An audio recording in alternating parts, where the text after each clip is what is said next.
So something to note as well is you see how we're at this temperature right now, and that's where we're at in terms of pressure.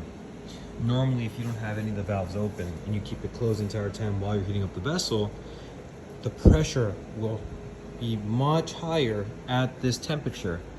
And the reason being, it's because it's not only steam that's inside right now, it's also air.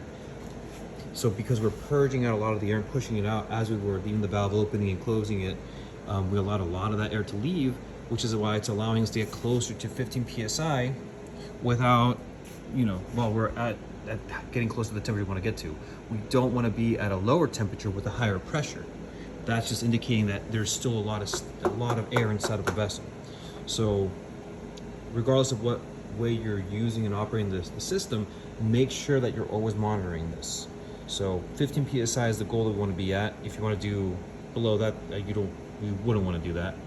Above that, we don't recommend it. That's at your own discretion, but this vessel is supposed to be operating at 14.7 psi.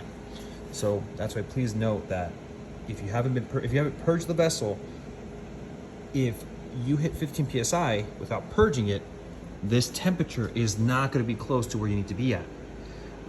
If you try to let the vessel get to this temperature without depressurizing or purging out the air, you are going to build a lot of pressure inside the vessel.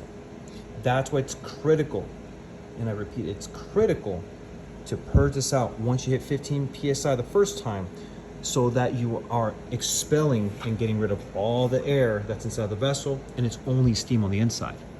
And that's going to allow us to get close and go past the temperature we want to get to.